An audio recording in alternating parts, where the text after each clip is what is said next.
Olá, seja bem-vindo, seja bem-vinda. Você está no Tribuna da Ordem, o podcast das comissões da OAB de Santa Catarina. Meu nome é Edgar Galiletti, vou lhes acompanhar no episódio de hoje e estou coordenador adjunto das comissões.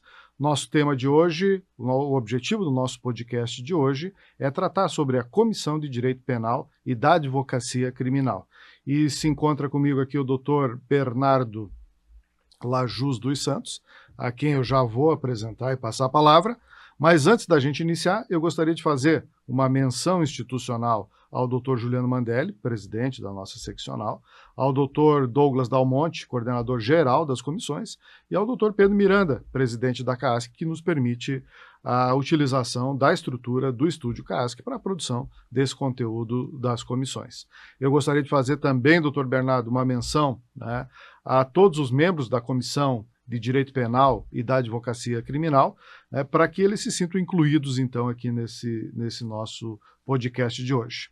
Eu vou fazer uma breve apresentação do Dr. Bernardo. Então, ele é advogado criminalista e professor de Direito, sócio da Lajus Advocacia Consultoria, é professor de Direito Penal e Direito Processual Penal, possui graduação e mestrado pela Universidade Federal de Santa Catarina, foi diretor do Núcleo de Direito Penal e Processo Penal da ESA, Escola Superior da Advocacia, nos anos de 2022 a 2024, onde tivemos a oportunidade de trabalhar juntos também, e é atual presidente da Comissão de Direito Penal e da Advocacia Criminal da OAB de Santa Catarina. Seja muito bem-vindo, doutor Bernardo, como é que vai? Tudo bem?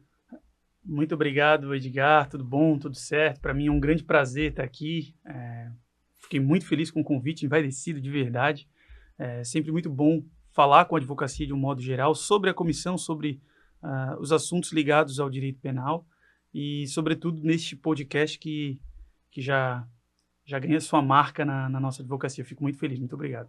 Nós é que agradecemos a sua presença, doutor Bernardo, e eu sempre digo isso, para nós é sempre uma honra quando o convidado deixa suas atividades lá do escritório, para com tudo que está fazendo para vir aqui conversar com a advocacia catarinense. Então, a gente se sente muito honrado quando isso acontece e já antecipadamente lhe faço um agradecimento pela sua presença.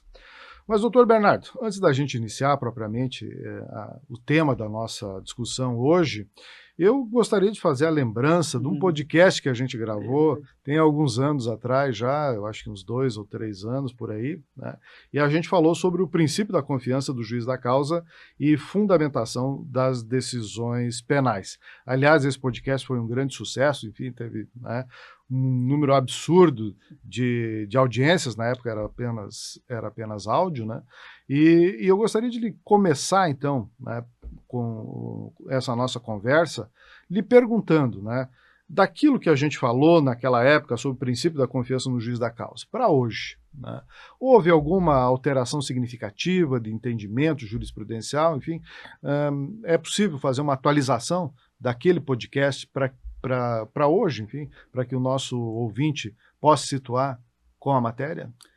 Então, Edgar, realmente faz uns 2 anos mais ou menos, porque o livro foi lançado há 2 anos. Então, eu gostaria muito de vir aqui hoje, 2 anos depois do lançamento do livro, poder dizer a todos, olha, tivemos uma reviravolta, tivemos uma melhora na utilização desse princípio, que na verdade eu defendo no livro que não se trata de um princípio, é um argumento criado pela jurisprudência e muito utilizado aqui pelo nosso Tribunal de Justiça de Santa Catarina e por todos os tribunais do Brasil, já utilizaram em algum momento, mas o nosso tribunal e o do Pará são os campeões. Mas, infelizmente, nós não tivemos muitas mudanças. Nesses últimos 2 anos, o princípio da confiança no juiz da causa ele continuou sendo utilizado. As deficiências nas fundamentações das decisões que eu denuncio no livro, infelizmente, ainda são muito comuns, no nosso dia a dia, enquanto advogado. Eu noto também, com a minha participação em curso de pós-graduação também, que há uma continuidade em certas, no meu entender, com todo respeito, em certas deficiências nas fundamentações das decisões, e o princípio da confiança no juiz da causa é uma dessas deficiências. Infelizmente, é bastante utilizado ainda aqui no nosso tribunal. E o que a gente poderia falar, doutor Bernardo, sobre os trabalhos da comissão? Então, a gente poderia iniciar essa parte mais técnica da nossa conversa, né, o senhor apresentando, né, a Comissão de Direito Penal e da Advocacia Criminal para aqueles advogados e advogadas que talvez ainda não saibam da existência da comissão, aqueles que queiram participar, enfim, como é que faz, né, afinal de contas, né, quais são as atividades que são desenvolvidas lá na comissão? A nossa Comissão de Direito Penal e da Advocacia Criminal, ela é uma das maiores, assim, número de membros da OAB. Temos um número bem significativo de membros, o que nos deixa muito feliz, é bem verdade, mas ela está de braços abertos, né, de portas abertas para os advogados, sejam eles mais iniciantes ou sejam aqueles mais experientes, porque é no âmbito das comissões, né, e nesse caso na Comissão de Direito Penal, que a gente aprofunda certos debates sobre a matéria do direito penal mesmo, né? Nós nos reunimos sempre nas últimas terças-feiras do mês, então amanhã, né, hoje nós estamos gravando esse podcast numa segunda-feira, amanhã nós teremos a nossa reunião da comissão. E como o trabalho da comissão, né, esse ano, claro, tendo sido o ano eleitoral no ano passado, o ano das eleições, esse ano até toda a diretoria toma posse, aqui não posso deixar antes de falar da comissão, de agradecer sempre a diretoria da nossa comissão, o nosso vice-presidente, doutor Eduardo Van Dressen, que é um grande parceiro, a doutora Lucete, nossa primeira secretária, a doutora Lucete Eger, e o doutor Dirney Lewandowski, que é o nosso segundo secretário, que me ajudam, na verdade, eles me carregam, né, para a gente manter toda a estrutura de pé, né. A nossa comissão, ela se reúne, como eu disse, uma vez por mês, e além disso, nós estamos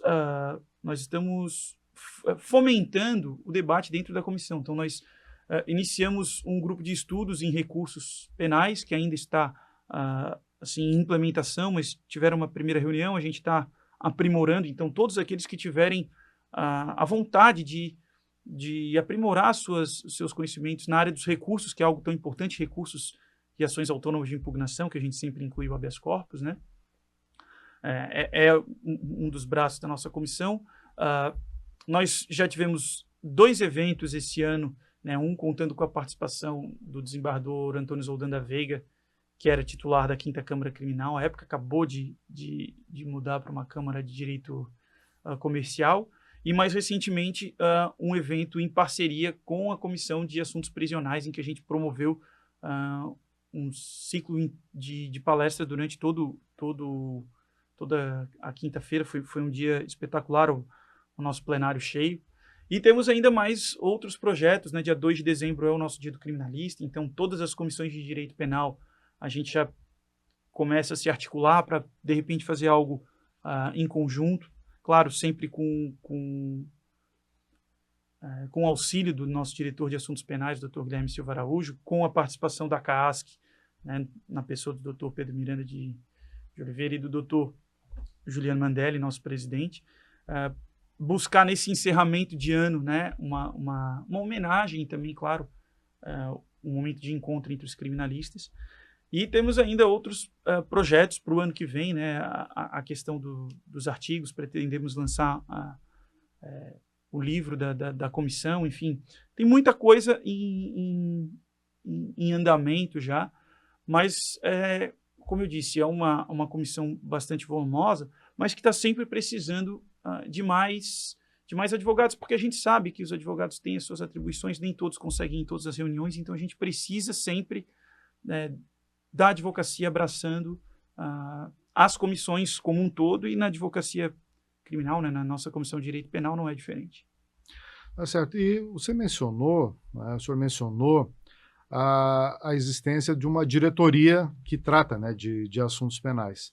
E para que o nosso ouvinte, que não está afeto ainda ao funcionamento do sistema OAB, além da Comissão de Direito Penal e Advocacia Criminal, que é presidida pelo Dr. Bernardo, nós temos também uma outra comissão, que é de assuntos prisionais, que o senhor acabou de mencionar. Temos a de Direito Penal Econômico e de Tribunal do Júri. Então, são todas comissões aí que, sob certos aspectos, aí, né, sob a batuta do Dr. Guilherme Silva Araújo, outro grande criminalista, enfim, desenvolvem vários estudos e vários trabalhos na área penal. A minha pergunta, então, doutor Bernardo, como é que as comissões, todas essas comissões se articulam, né, porque o conhecimento do direito penal ele é multifacetado. Então, como é que as comissões se articulam para produzir trabalhos, aí, enfim, a favor da advocacia catarinense? Então, nós temos, além dessas comissões também, Edgar, temos a Comissão da Justiça Penal Negociada, que também envolve o direito penal, né, claro, que é presidida pela doutora Larissa Kretzer. Temos a Comissão de Investigação Defensiva, temos a Comissão de Política de Drogas, Política Criminal de Drogas, enfim, temos outras comissões. E até recentemente, até tinha esquecido de mencionar, mas num evento promovido pela Comissão de Justiça Penal Negociada, que envolveu até o lançamento do Dr. Pedro Monteiro, aqui na OAB, nós promovemos um debate sobre direito penal econômico. Então, nós tínhamos lá também a presença da Comissão do Direito Penal Econômico e fizemos um grande debate sobre acordo de leniência, sobre acordo de não persecução penal, enfim. A articulação das comissões, entre as comissões, ela se dá de uma forma, assim, até curioso falar, mas nós somos todos colegas advogados, criminalistas, nós lidamos normalmente nos processos, nós nos encontramos muito, mas também nós temos uma inserção institucional muito bacana, que é promovida pelo Dr. Juliano Mandelli, por todas as nossas lideranças, mas ele em especial, né? Então, nós temos um contato entre os presidentes bem, assim, um contato muito próximo, né?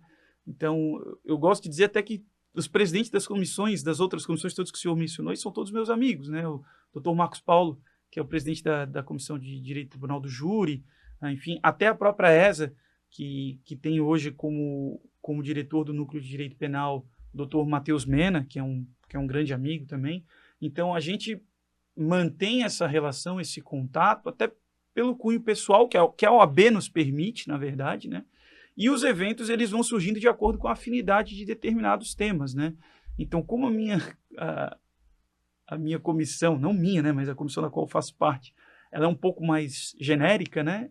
A gente acaba tendo contato com todas as outras comissões. Então, o Tribunal do Júri, por exemplo, dificilmente vai ter contato com a Comissão de Política de Criminal de Drogas, né? São dois assuntos muito distantes, mas a Comissão de Direito Penal e Advocacia Criminal está ali no meio, está no centro, está gravitando entre todas. Então, esse contato ele é até pessoal e institucional por conta da nossa proximidade mesmo.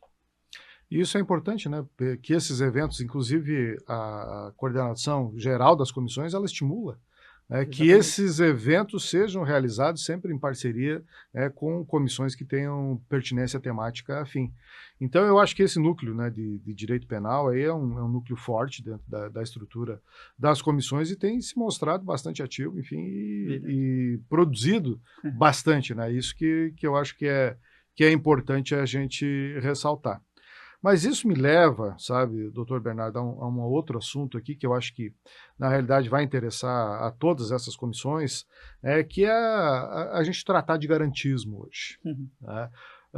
Garantismo em que pese aí seja um tema estritamente técnico, teórico, né?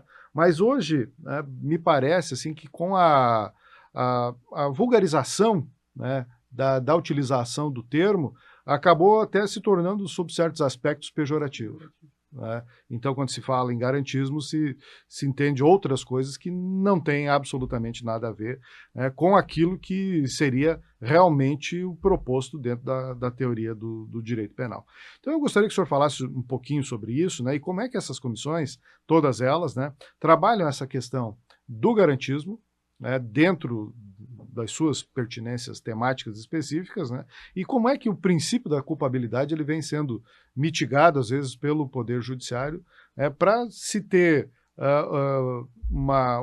aquilo que se vem entendendo como efetiva prestação jurisdicional, às vezes, né, passando por cima de garantias daqueles que estão envolvidos no processo. Então, muito, muito, muito legal ter eles tocado nesse ponto, Edgar, porque o garantismo, até para que todos consigam se situar, aqueles que nos assistem, né? O garantismo, que é vamos dizer assim, uma teoria que vem na obra de Luigi Ferraioli, né, no Direito e Razão, que é uma grandíssima obra, tanto em volume quanto em qualidade, né? E, assim, vou tentar resumir muito resumido, mas o garantismo nada mais é do que o respeito aos direitos fundamentais do cidadão e a utilização das garantias, dos instrumentos de garantias para isso, né? Um dos nossos direitos é, de fato, né, a presunção de inocência, né, o princípio da não culpabilidade. Então, confunde-se muito garantismo, como bem colocaste, com impunidade. Lá vem os advogados querendo fomentar aí a impunidade. E não é isso, evidentemente que não, né? Eu costumo dizer, tanto em sala de aula, como até mesmo em conversa com os clientes, né? A gente não defende a impunidade a todo custo. O que a gente pretende, o advogado, nada mais é do que um defensor da aplicação da lei. Se a lei nos diz que determinado sujeito não deve ser condenado, essa lei deve ser aplicada. Se ele for condenado, tem que ser dentro da moldura da lei, né? Dentro dos parâmetros racionais. Então, o garantismo vem nesse sentido. E claro que é uma bandeira defendida com maior vigor pela advocacia, porque nós somos os defensores dos direitos, né?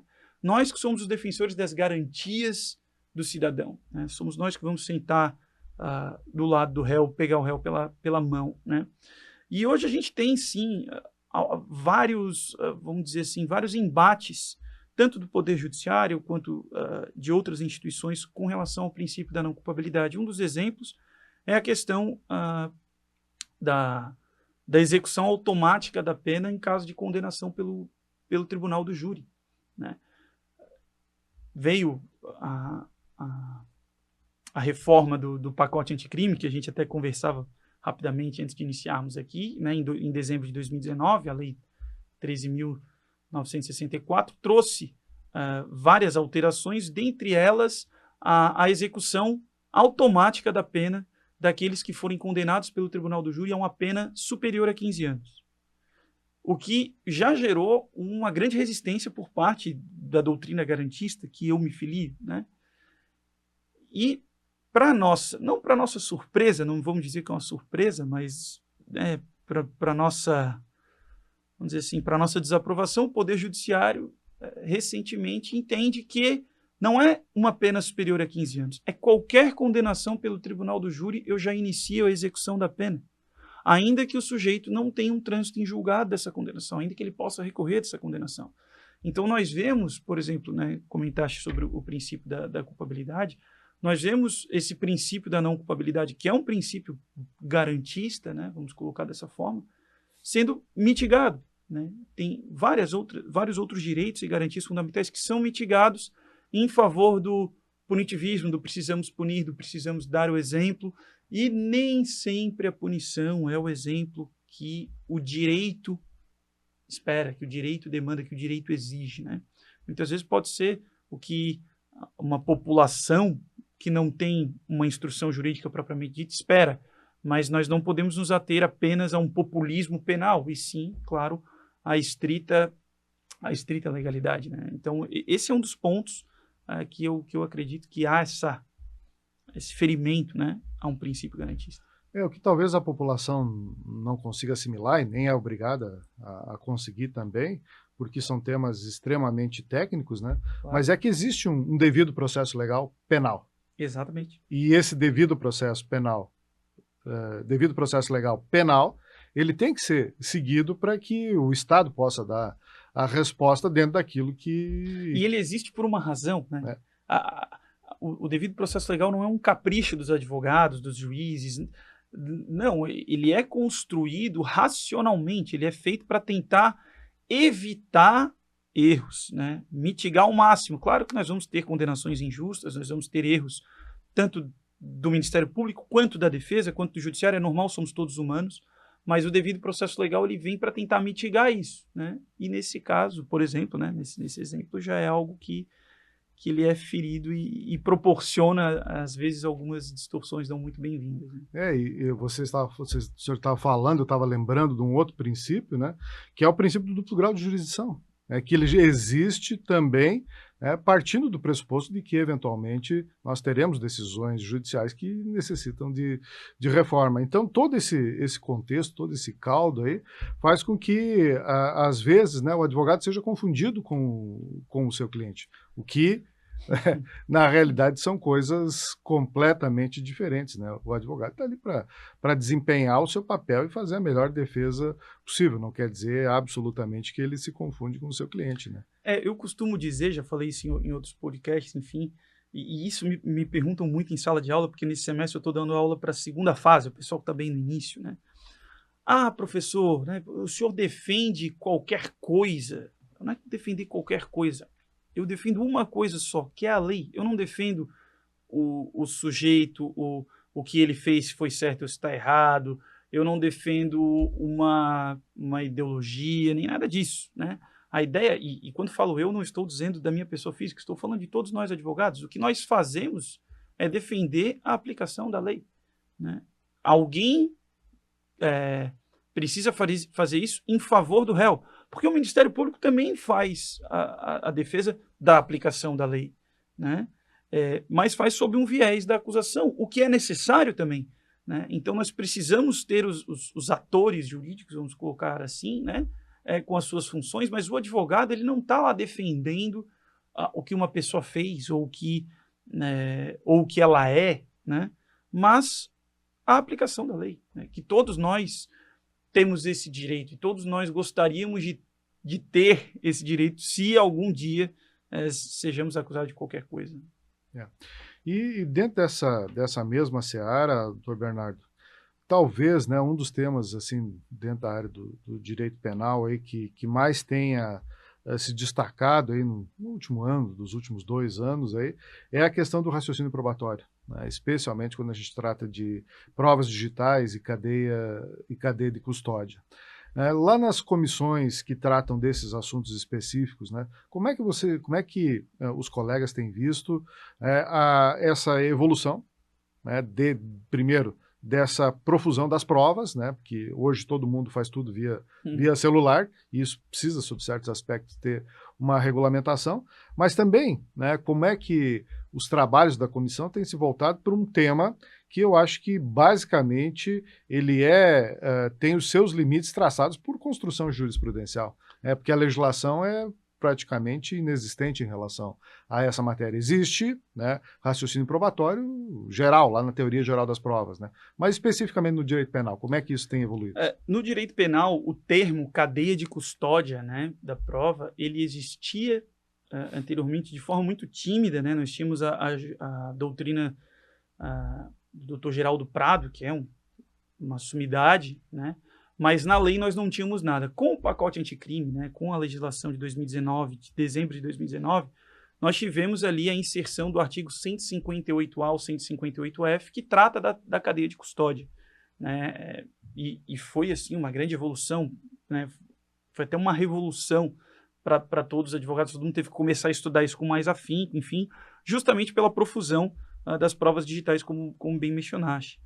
E atualmente, né, como tudo no Brasil, a letra da lei, né, a lei vale, mas ela vale de acordo com o que o tribunal entende, né? Então, muitas vezes o que está na lei, se o tribunal diz que aquilo não se aplica exatamente daquele jeito, não se aplica daquele jeito. Então, a nossa função é tentar compreender o que a jurisprudência entende e adequar isso ao dia a dia, né? Então, com relação às provas digitais, por exemplo, durante muito tempo, prints de WhatsApp, né, que é o exemplo mais batido que nós temos, né, mas trazendo aqui para a nossa audiência, durante muito tempo isso foi uma prova, né? Tanto é que, normalmente, nós advogados, nós atendemos um cliente e o cliente diz, não, eu tenho prova, eu tenho todos os prints de WhatsApp, como se isso fosse uma prova, né? Na verdade, o print de WhatsApp ele é uma foto, ele é facilmente manipulável, e é impossível a gente conseguir determinar a cadeia de custódia desse vestígio, vamos colocar assim, né? Então, assim, a cadeia de custódia da prova, a ideia é o princípio da mesmidade, é garantir que aquela prova que foi coletada é a mesma que vai ser analisada pelo juiz, né? E é a mesma que foi produzida, né, no contexto do fato. E o print de WhatsApp, por exemplo, eu não tenho como provar nada, né? Porque eu posso pegar o contato, posso pegar um número qualquer, salvar como Edgar Eza, que é o nome do meu contato, Edgar Eza, porque nós trabalhamos juntos na Eza. Eu posso pegar a mesma foto que o Edgar usa no celular dele, no WhatsApp dele, pegar um número qualquer, né, um novo WhatsApp, pegar essa foto, colocar nesse contato, salvar o contato como Edgar Eza, e aí conversar com esse contato e dizer, tá aqui a conversa que eu tive com o Edgar. E essa conversa não foi com o Edgar, né? E aí como que eu provo isso, né? Então a jurisprudência teve que vir, o STJ hoje já tem um entendimento firme nesse sentido, dizendo, ó, print de WhatsApp já não basta. Mas veja quantas condenações nós tivemos, né? E até hoje, né, nós temos investigações policiais que são baseadas em prints de WhatsApp. Aí tem que vir o advogado e dizer, olha, não estou duvidando da boa-fé dos investigadores ou da fidedignidade dos seus relatos, mas eu preciso seguir o que diz o artigo 158A, 158F, eu preciso que a prova respeite, né, esse princípio da mesmidade, enfim, que seja aplicada à lei, né? E ainda esse é um exemplo, né, mas ainda é algo que a gente vê muito, embora esse seja um exemplo trivial. Quando a gente aprofunda, né, para as questões de extração, de conteúdo de celular, né? Por que a gente precisa da cadeia de custódia? Nós precisamos saber quem extraiu, quando extraiu, para onde enviou, tudo isso porque para a gente ter certeza que aqueles dados não foram manipulados. E tudo isso deixa registro. Isso é a tal da cadeia, né? O encadeamento, cadeia que não tem a ver com prisão, tem a ver com encadeamento de eventos relacionados àquela prova. Então, isso ainda é um tema muito sensível. Nas comissões, nós discutimos isso até com frequência nas nossas reuniões da Comissão de Direito Penal, mas principalmente na Comissão de Investigação Defensiva. Acredito que o Dr. Rosandro, que é o presidente, eles devem tratar muito disso, porque precisa se provar algo, e como que se prova esse algo hoje, né? Nós temos deveres a cumprir enquanto produtores de prova. O advogado produz prova também, né? E a cadeia de custódia veio para realmente revolucionar esse ponto. E tudo isso tem um objetivo de ser. Às vezes as pessoas leigas, elas não entendem por que tanta burocracia, vamos usar essa palavra, essa é uma palavra mais acessível, né, na utilização de uma determinada prova. Mas o doutor estava falando, eu estava lembrando um outro podcast que eu gravei com o doutor Rodrigo Falques, e grande fera, doutor Rodrigo Falques. E é uma pena que a gente não vai poder entrar aqui muito aprofundadamente nesse assunto, né? Mas a questão é de se saber até que ponto uma prova falsa ou obtida de uma forma que não seja aquela prevista na legislação, ela pode impressionar o juiz, a ponto de, mesmo que a prova seja retirada do processo, o juiz já não tenha formado uma convicção a respeito do caso com base naquela... Eu costumo dizer que quem vê algo não consegue desver algo, né? Nós não somos um quadro em branco que tu insere uma informação e depois tu consegue apagar essa informação. E isso, Edgar, fica ainda mais evidente, imagine, num caso julgado pelo tribunal do júri. Porque um juiz já é difícil dele desver algo, mas ele tem uma consciência jurídica maior dos trâmites do devido processo legal. Quando nós estamos falando de júri, isso fica ainda mais, como é que vamos dizer assim, fica ainda mais frágil, né? E aí o juiz diz, jurados, desconsiderem isso, né? Muitas vezes é inviável, é impossível, sobretudo no caso dos crimes do tribunal do júri, são normalmente crimes de homicídio, né? Porque são os crimes dolosos contra a vida, são crimes graves. Então, a pessoa que está julgando pensa, eu preciso dar uma resposta a isso. Então, a questão da cadeia de custódia da prova, da admissibilidade das provas, do standard probatório, que a gente podia evoluir muito mais aqui, né? É um tema muito sensível por isso também, porque é o que vai influenciar na condenação, na absolvição, enfim, né? Na vida de uma pessoa. Falaste do standard probatório, daqui uns dias vai sair um podcast que a gente gravou também com o professor Ravi Peixoto. Poxa vida. Tratando especificamente sobre standards probatórios, né?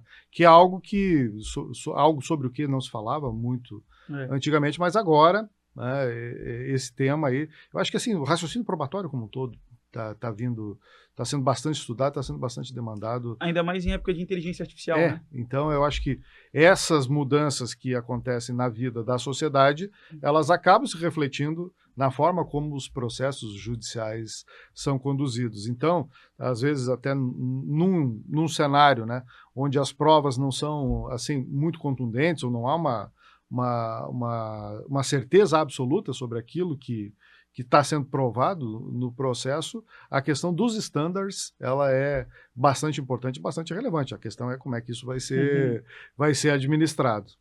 Mas isso também me leva a um outro questionamento, doutor Bernardo, que é a respeito das alterações legislativas na área penal. A gente falava um pouquinho antes de começar a gravar aqui que não existe assim grandes mudanças no horizonte aí do direito penal. Até porque as mudanças elas demoram, né, para acontecer, e elas vêm assim, a passos bem lentos, às vezes, mudar aquilo que a jurisprudência já alterou, o entendimento jurisprudencial já alterou há bastante tempo. Mas eu vou pegar apenas 2 exemplos aqui, né, do PL 1418/2025, só para falar de um bem recente, né, que recrudesce bastante a questão da reincidência e da remissão da pena.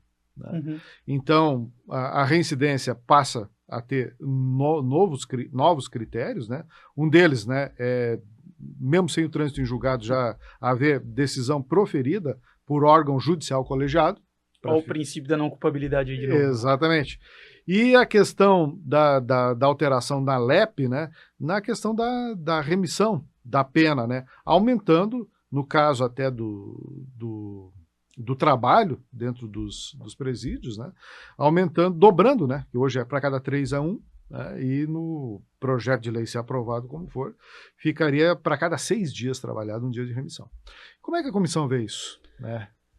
Eu não posso falar pela comissão como um todo desses projetos de lei, né, mas nós vemos a comissão, nisso eu posso falar pela comissão, tenho certeza que represento meus colegas nesse ponto.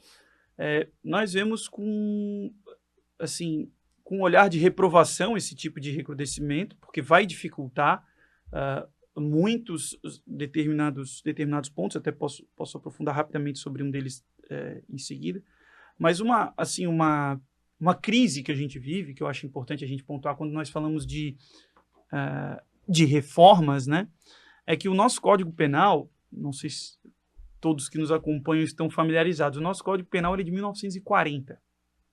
E o nosso Código de Processo Penal é de 1941.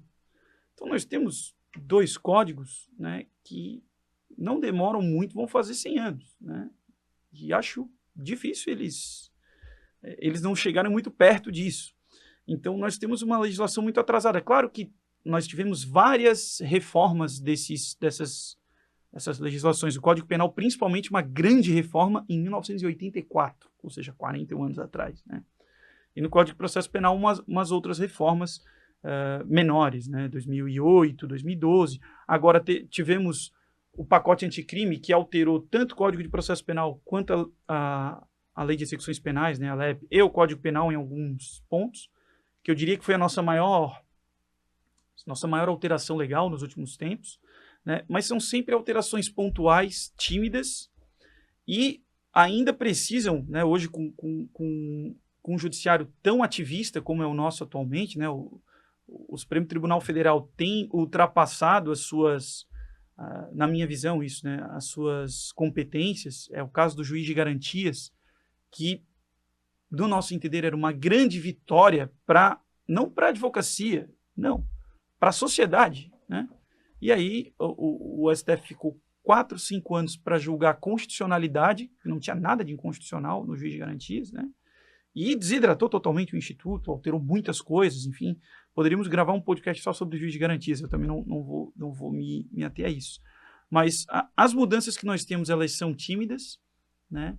São pontuais, assim, são sempre retalhos, e ainda sofrem como é que eu vou dizer, esse crivo do judiciário. O ideal para nós todos seria nós termos um novo Código de Direito Penal e um novo Código de Processo Penal. Né? Atento a tantas modificações que nós tivemos no mundo, né? Vejam, quando o nosso Código Penal e o nosso Código de Processo Penal foram promulgados, nós estávamos muito longe de ter internet, nós estávamos muito longe de ter celular. O telefone era algo assim, o telefone, né? A televisão era algo que não existia como é hoje, né? Poucas pessoas tinham televisores naquela época, era um mundo totalmente diferente. Só por isso nós precisávamos ter uma nova legislação, mas em matéria penal é muito difícil nós termos um novo Código de Direito Penal, um novo Código de Processo Penal. Por quê?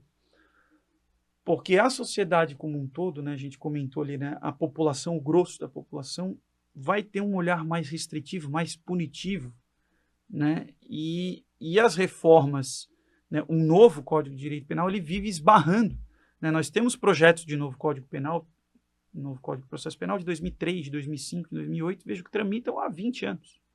Porque daí um deputado pede vista e a coisa acaba não andando. Porque nós temos uma resistência grande, né? As reformas pontuais, elas são mais fáceis de passar, né? Até por conta da reprovação de mídia, da população, da academia, enfim, é mais fácil. E não, assim, vou dizer, e não é raro nós termos projetos como esse, né, que são projetos muito não producentes, eu diria. Por exemplo, nessa questão da remissão. Hoje, o preso que consegue trabalho dentro do sistema prisional, que já é algo difícil, todos não, né? Mas eu vou dizer assim, a grande maioria, da minha experiência enquanto advogado, a imensa maioria das pessoas que estão reclusas, elas querem trabalhar. Primeiro porque querem ocupar a cabeça, né, para não ficar o dia inteiro, né, para ter uma atividade, para poder contribuir de alguma forma e também para reduzir a sua pena. Então, a cada 3 dias trabalhados, a pessoa consegue remir né? Então, cada 3 dias de trabalho, ela cumpriu 1 dia a mais de pena. Se a gente passa isso para 6 dias, poxa, uma remissão, ela já fica muito mais difícil. O preso vai acabar precisando ficar mais tempo recluso, né? Isso acaba gerando um desestímulo também à procura de trabalho, o que dificulta também a ressocialização. O trabalho é a melhor forma de ressocializar alguém, né? E se a gente desestimula o preso a trabalhar, a gente estimula ele a o quê? A continuar naquele sistema de retroalimentação, de organizações criminosas dentro de... Então, se a ideia do Congresso é reduzir a influência, o poder das organizações criminosas, ele deve estimular o trabalho e o estudo, não dificultá-lo. E esse é o tipo de projeto que, se aprovado, vai trazer um malefício muito grande para o recluso e, claro, para a sociedade como um todo, porque para nós, enquanto sociedade, para nós que não estamos reclusos, é melhor que o preso esteja trabalhando. E se a gente dificultar, né, vai ser pior para todo mundo, com certeza. Eu imagino que todos esses temas tenham sido debatidos, né, num recente evento que foi promovido pela comissão que o senhor preside. Aliás, né, só ouvi, não participei, mas enfim, só ouvi elogios a respeito da forma como rapidamente o evento foi organizado, como rapidamente lotou, né, e sobre quão importantes foram as falas dos palestrantes e os debates que lá aconteceram. Eu selecionei 3 temas aqui que foram debatidos lá, mas, sinceramente, cada um desses temas aqui daria um podcast. Eu só queria que, talvez, né, doutor Bernardo, o senhor desse uma visão rápida para os advogados e advogadas que não puderam participar sobre, né, o que foi debatido, enfim, o que tem de novo nessas temáticas aqui. A primeira delas é a advocacia no Tribunal do Júri. O que tem de novo no júri? Talvez seja uma das instituições mais antigas aí do direito como um todo, né? O outro ponto era a advocacia criminal nos tribunais, que é algo que vem mudando, eu acho, todo dia tem decisões das cortes superiores sobre matérias processuais que devem ser respeitadas pelos colegas advogados que fazem esse trabalho nos tribunais, e o outro, né, é o encontro de gerações na advocacia criminal. Nós temos aí a velha guarda, e a nova e a nova geração que está chegando. Então isso, né, são pontos de vista diferentes, né, sobre o exercício da advocacia. Então, se pudesse dar um panorama geral nesses pontos aqui, só para para que o nosso colega advogado que não pôde participar, pelo menos saiba, bom, tem isso de diferente, tem isso de novo. Foi um evento formidável aqui, não posso deixar de fazer uma menção especial à doutora Marina Shinzato, que é a presidente da Comissão de Assuntos Prisionais, e que me procurou para que nós fizéssemos esse evento, e foi assim, realmente em tempo recorde, mas nós conseguimos lotar o plenário, tivemos a participação de muitos estudantes, né, muitos acadêmicos de direito, e muitos advogados, tanto o pessoal que está mais no início da sua carreira, quanto o pessoal mais experiente. Então foi um evento assim muito proveitoso. Nós buscamos nesses três temas trazer um pouco de diversidade de assuntos, né? Que claro que se conversam muito, mas que nós pudéssemos abrir a cabeça, né? Abrir a mente de todo mundo para aspectos distintos. Então, assim, sobre o Tribunal do Júri, né, tivemos palestra do Dr. Marcos Paulo Poeta dos Santos, que é o nosso presidente da Comissão de Tribunal do Júri, do Dr. Diego Maciel, da doutora Mônica, enfim, que falaram muito sobre nulidades no Tribunal do Júri, né, de como o advogado tem que estar atento. Quando ele vai fazer um Tribunal do Júri, ele já tem que estar atento. Não pode depender da estrutura do fórum, da internet do fórum, do material né, oferecido. Ele tem que estar preparado para isso, de como tratar com o cliente, enfim, e também, mas principalmente da questão relacionada às nulidades, que muitas vezes o sujeito ele é condenado, mas a gente pode, através de um recurso, ter reconhecido uma nulidade, determinar novo julgamento. Então, isso foi um dos pontos muito debatidos e que me chamou bastante atenção. No encontro entre gerações, né, nós tivemos advogados bastante experientes, o Dr. Renato Boabaide, tivemos também um pessoal mais jovem, que serviu muito até para os acadêmicos e para o pessoal que está iniciando, poder ver quais são as grandes dificuldades que nós temos no início, né? Mas que a advocacia criminal, como qualquer outra profissão, ela vai ter dificuldades durante toda a trajetória. Então, quem tem mais tempo de carreira também tem as suas dificuldades, também tem que se adaptar, né, à questão da inteligência artificial, né, das novas tecnologias, né? E, por fim, né, que foi até o último painel sobre a advocacia nos tribunais, a gente falou muito da questão das sustentações orais por vídeo, agora as sustentações orais gravadas, entrou em vigor no nosso Tribunal de Justiça uma nova resolução que veio do CNJ, permitindo julgamento virtual, como que isso se reflete para o advogado, né, como que a gente tem que trabalhar isso, né? Poxa, vou pedir para tirar de pauta, quanto que eu posso pedir, quanto que eu devo, quando eu não devo, enfim. Então, teve para todos os gostos, eu diria. Foi um evento muito legal. Eu fiquei muito satisfeito de ter participado, foi muito bom. Bacana, eu acho que isso é a essência das comissões, né? Tem que produzir esses eventos para levar esse conhecimento, é uma coisa pontual, é diferente de um curso como a gente organizava lá na Escola Superior da Advocacia, né? Mas aqui é numa palestra, num evento, você levar uma série de informações muito pontuais e muito específicas sobre um determinado ponto. E tem que ressaltar aqui, de novo, e parabenizar as comissões que estavam envolvidas na realização desse evento, porque efetivamente é o que a coordenadoria sugere e recomenda que as comissões, na medida do possível, elas se unam para produzir esses eventos. Mas, enfim, dando continuidade aqui aos nossos questionamentos, doutor Bernardo, teria um ponto aqui que é bem importante, bem relevante, mas que talvez, né, para a advocacia criminal seja mais relevante do que para as outras áreas do direito, que é a questão das prerrogativas. Então, em que pese a gente tenha-se que defender as prerrogativas do advogado em todas as áreas do direito, mas me parece que no direito penal isso tem uma conotação um pouco diferente. Porque, afinal de contas, né, como a gente sempre comenta, as prerrogativas são do cliente e não Exatamente. do advogado. O cliente precisa que seu advogado tenha as suas prerrogativas preservadas sempre para ele poder ser bem defendido. E lá na comissão, como é que giram os debates em torno, né, da proteção das prerrogativas do advogado criminalista? Excelente a tua colocação, Edgar. Até me lembrou, né, que nesse evento que nós tivemos também um painel, quando nós tratávamos dessa questão da nova guarda, velha guarda, enfim. Nós tivemos um painel sobre marketing, né, com uma profissional do marketing, a doutora Alice Delatorre, e nós tivemos, junto desse painel, uma palestra sobre prerrogativas. Porque nós sempre, claro, a gente iniciou falando do marketing, mas depois o Dr. Rafael Silvert, que é nosso conselheiro, é advogado criminalista também, e faz parte da comissão das prerrogativas, né, para falar sobre as prerrogativas que nós temos para a produção de conteúdo, de marketing enquanto advogados, mas principalmente das prerrogativas que nós temos enquanto representantes dos nossos clientes. E aí, como o senhor bem colocou, as nossas prerrogativas não são nossas, né, são do cliente. Eu gosto sempre quando eu falo de prerrogativas, eu gosto sempre de pensar, gosto sempre de dizer que a nossa profissão de advogados é a profissão mais republicana que existe, né?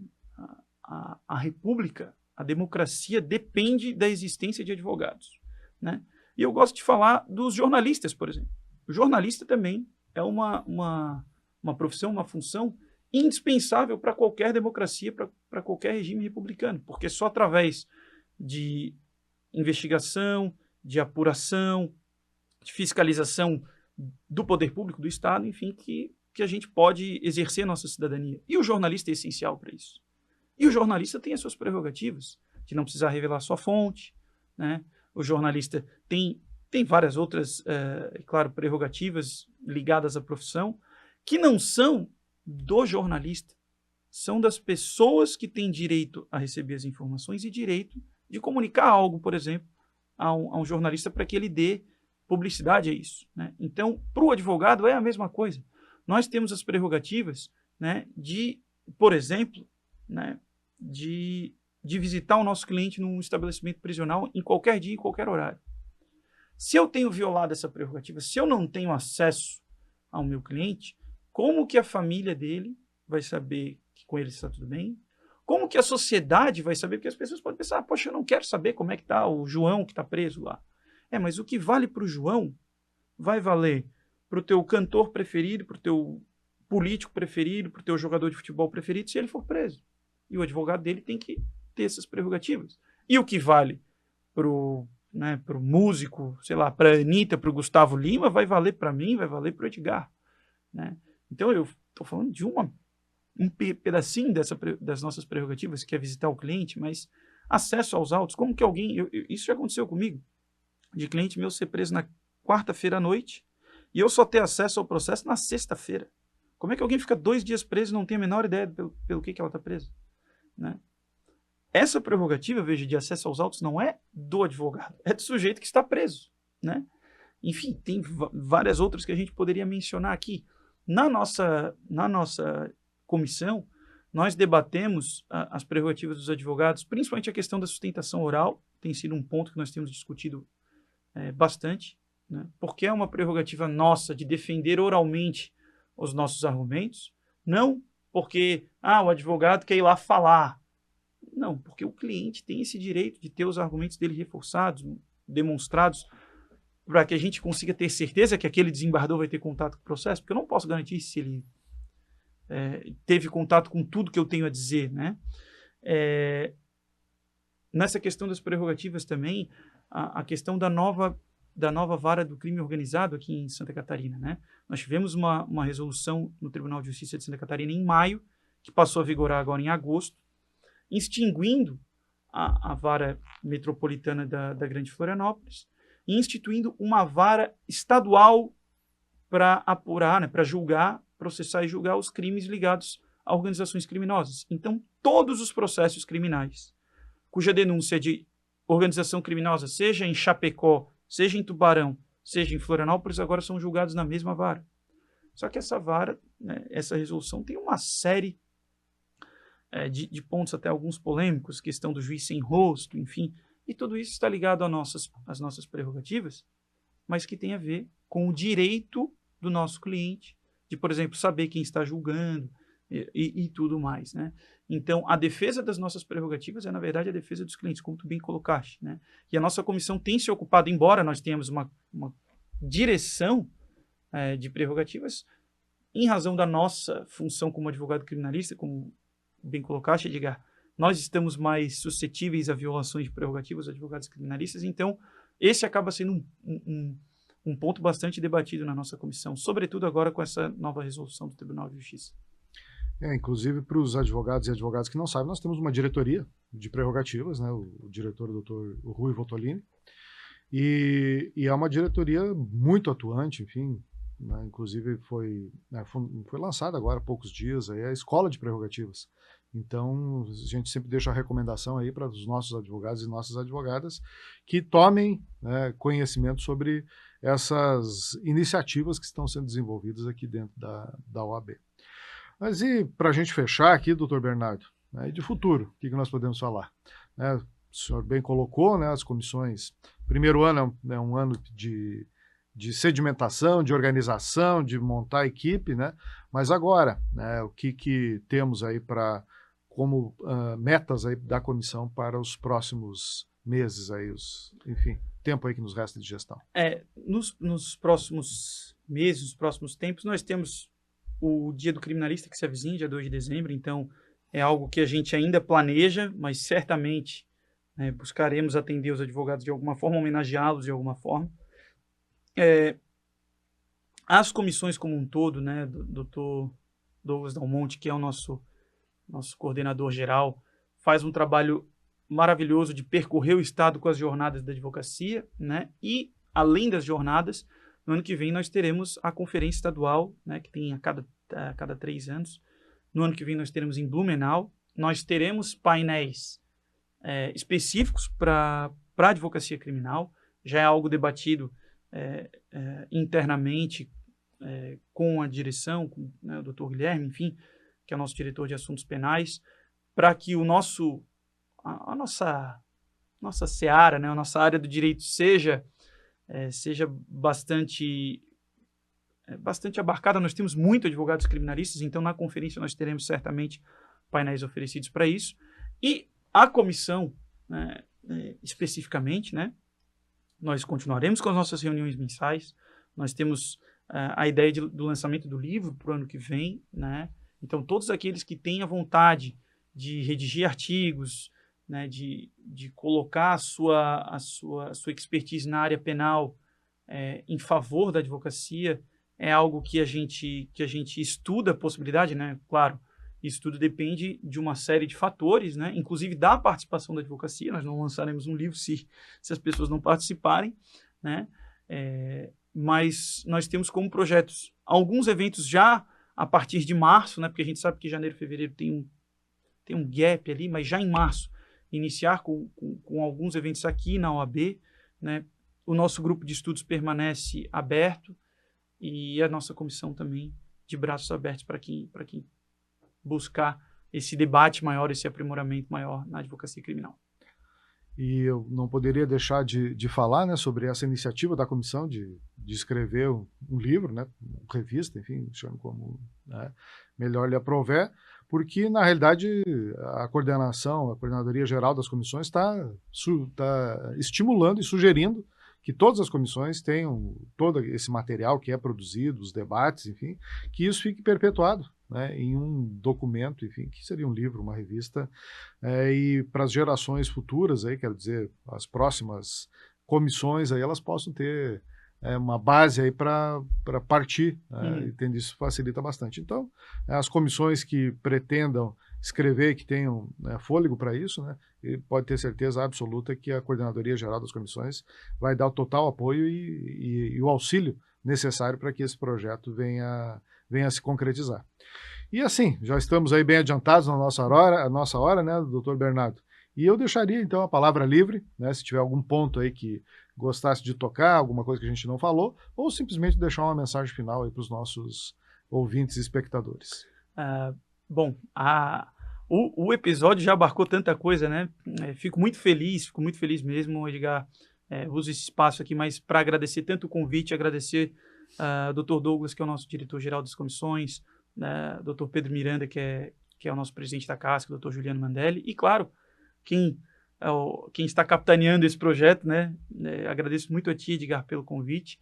É sempre muito bom falar de direito penal, falar da advocacia criminal. Não posso deixar aqui também sempre, eu sou suspeito para falar, mas sempre que eu participo em algum evento, em alguma promoção da OAB, de fazer uma menção especial à doutora Cláudia Prudêncio, que hoje é nossa conselheira federal, foi nossa presidente e me estimulou tanto a participar da OAB, e fomentou tanto, foi para nós, advogados criminalistas, um marco a gestão dela, né, na questão do tratamento da advocacia criminal, então não posso também deixar de agradecê-la, mas encerro aqui agradecendo mais uma vez o convite, dizer que a nossa comissão está de braços abertos para todos os advogados, sejam eles no início da carreira, sejam aqueles que já têm uma maturidade maior, né, para participação, para